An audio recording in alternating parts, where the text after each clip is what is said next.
बिस्मिल्लाहिर्रहमानिर्रहीम। Help and support for the weak students part 1 यानी video 1, part 2 यानी video 2 में जो चीजें हम कर चुके हैं, जैसे पार्ट 1 में हमने identify the root cause, provide individual attention, use simple and clear explanation और एनकरेज अ ग्रोथ माइंडसेट की बात की थी। जबकि वीडियो 2 में make learning engaging and interactive की बात की थी, provide structured practice and reinforcement की बात की थी, foster positive and supportive environment, ये बात हम कर चुके थे। इसी सिलसिले को कंटिन्यू करूंगा कि जो बकिया चीजें हैं हमारे यहाँ क्लास के वीक स्टूडेंट को बेहतर कैसे किया जा सकता है, वो है कम्युनिकेट विद पेरेंट्स। ये बहुत इंपॉर्टेंट है, बल्कि अगर आप चाहें तो सबसे पहले नंबर पे इसको रख सकते हैं। इस तरह कि आपके और हमारे पास यानी टीचर्स के पास जो सबसे बड़ा टूल होता है वो पेरेंट्स होता है। तो आज के जदीद दौर में एक तो आपके पास आपके बच्चे के पेरेंट्स का नंबर मौजूद होना चाहिए। बच्चे को जब ये फील हो जाता है कि मेरे वालिदैन का मेरे टीचर्स के साथ आपस में कोई किसी किस्म का कनेक्शन या राब्ता नहीं है, तो फिर बच्चा मिसगाइड करता है। वो आपको भी कर सकता है और अपने पेरेंट्स को भी कर सकता है। उसकी छोटी सी एग्जांपल फर्ज करें, आपने टेस्ट दिया है, बच्चे ने घर जाके तैयार नहीं किया, वालिदैन ने पूछा है कि जी आज आप पढ़ नहीं रहे, तो उसने कह दिया कोई काम ही नहीं मिला, तो मैंने क्या पढ़ना है। तो लिहाजा आपके पास, मैनेजमेंट के पास हर बच्चे का नंबर होता ही है, मैनेजमेंट के पास तो होता है, आपके पास भी होना चाहिए। तो आप अब उस बच्चे की मसरूफियत के बारे में पूछें, जो टाइम वो घर में कैसे गुजारता है वो पूछें, और वालिदैन को अपने एतमाद में लें, और वालिदैन को कुछ भी नहीं तो वंस इन अ मंथ अपने पास जरूर बुलाएं। तो वो जो आपका वीक बच्चा है अल्लाह की फजल से, करम से और आपकी मेहनत से इंशाल्लाह आगे जाएगा। Keep parents informed about their child's progress. उनके बच्चे की जो प्रोग्रेस है वो रेगुलरली उन तक पहुंचाएं। अगर आपको लगता है कि फोर्टनाइटली इजी है आपके लिए तो फोर्टनाइटली पहुंचा दें, लेकिन अगर आपको लगता है कि इट्स नॉट पॉसिबल फोर्टनाइटली, तो फिर वंस इन अ मंथ तो जरूर बताएं। 2-3 टेस्ट होंगे आपके सब्जेक्ट के, या एक भी होगा, अगर वो भी पहुंच जाए तो बहुत है, बट जरूर पहुंचाएं।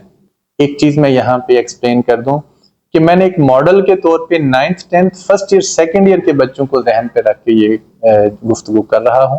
आई होप कि बाकियों पे भी ये काम चल जाएगा, क्योंकि यूनिवर्सली है। Suggest ways for parents to support learning at home. अब बहुत से पेरेंट्स जो हैं वो अनपढ़ हैं और उनको नहीं पता, तो काइंडली आप उन्हें गाइड करें कि बच्चे ने कैसे पढ़ना है। फर्ज करें आपने कभी मोबाइल फोन पे कोई चीज भेजी नहीं बच्चे को, तो आप बताएं जी मैं मोबाइल पे कुछ नहीं भेजता, ये बुक और ये नोट्स काफी हैं। जब बच्चा ये मैथमेटिक्स करने लगे या फिजिक्स करने लगे, तो काइंडली आप इसको मोबाइल ना दें और वो मोबाइल इससे ले लें, ताकि, और टीवी के सामने भी बैठ के ना पढ़ाएं। बट कुछ मज़ामीन ऐसे भी हैं जो टीवी के सामने बैठ के प्रैक्टिस के तौर पे किए भी जा सकते हैं। उनमें मैथ है, स्टैट है, इवन न्यूमेरिकल साइंस के, फिजिक्स के, तो वो किए भी जा सकते हैं। लेकिन थ्योरी के मज़ामीन में ये थोड़ा सा डिफरेंट है। तो उनको समझाएं कि जब आप बच्चा ऐसी जगह पे बिठा के पढ़ाएं, सबसे बेहतर यह है कि बच्चा ऐसी जगह पे बैठ के पढ़े जहां पे उसके सामने ना तो टीवी हो ना कोई भी डिवाइस हो, ताकि वो बेहतर अंदाज में पढ़ सके। Teach time management and study skills. Time management बच्चे का एक बहुत बड़ा मसला होता है। जैसे एक बच्चे ने 6-7 किस्म के जो सब्जेक्ट्स हैं उनका लेसन जो है वो डेली तैयार करना होता है, तो उससे टाइम मैनेजमेंट नहीं होती। तो इंशाल्लाह इस पे एक अलग से वीडियो बना के भी स्टूडेंट्स के लिए शेयर की जाएगी कि बच्चे अपने टाइम को किस तरह मैनेज कर सकते हैं। तो लिहाजा बच्चे को टाइम मैनेजमेंट करना सिखाएं।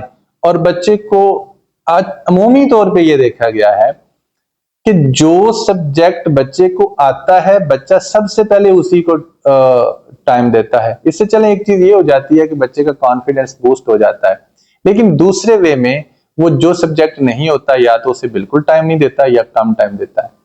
लेकिन इसे अगर रिवर्स कर लिया जाए तो बच्चे को सबसे पहले टाइम तो उस सब्जेक्ट को देना है जो उसे नहीं आता। अगर दूसरा सब्जेक्ट जो उसे आता है वो 30 मिनट्स में तैयार हो रहा है तो इसको उसको 45 मिनट्स देने चाहिए। ऐसा नहीं है कि या कम दे या ना दे। 1 वीक, 2 वीक, 3 वीक की रिहर्सल, कंटिन्यूस रिहर्सल के बाद वो सब्जेक्ट उस बच्चे को आना शुरू हो जाएगा। उसका कॉन्फिडेंस बेहतर होगा और वो अच्छे वे में चीजें कर लेगा। इससे अगली चीज जो है वो है teach note taking, summarisation and test taking strategies.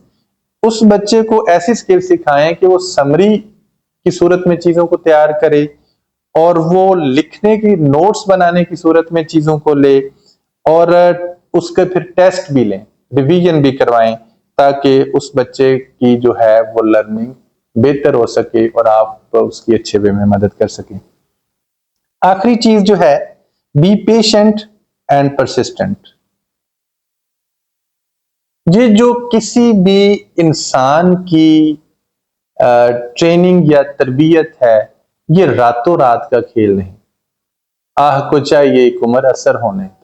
बिल्कुल उसी तरह किसी बच्चे का फ्यूचर बनाना, आप देख लें 10 साल बच्चा एक जगह पे पढ़ता है, मैट्रिक करता है, फिर 2 साल एक पढ़ता है, फिर 4 साल एक जगह पढ़ता है, फिर एमफिल या पीएचडी के लिए चला जाता है, तो ये काफी सारा एक लंबा अरसा है।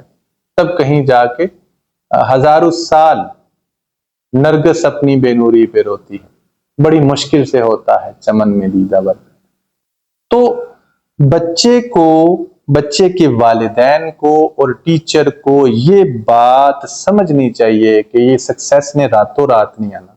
उसके लिए आपको पेशेंस रखना पड़ेगा, उसके लिए आपको सब्र रखना पड़ेगा। लेकिन अगर वही बच्चा कंसिस्टेंट रह के, रेगुलर रह के अपना काम डेली का डेली करना शुरू हो जाएगा, अपने स्किल्स को इंप्रूव करना शुरू हो जाएगा और ये डर अपने जहन से निकाल देगा कि मैं नहीं कर सकता, तो इंशाल्लाह एक दिन वो आएगा कि वो बच्चा कामयाब हो जाएगा।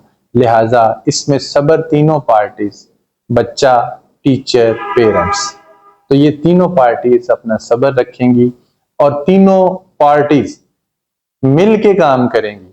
टीचर पढ़ाएगा, अपनी सारी स्ट्रेटेजीज लगाएगा, वालिदैन ये नोटिस करेंगे कि प्रॉपर वो बच्चा तैयार कर रहा है कि नहीं कर रहा।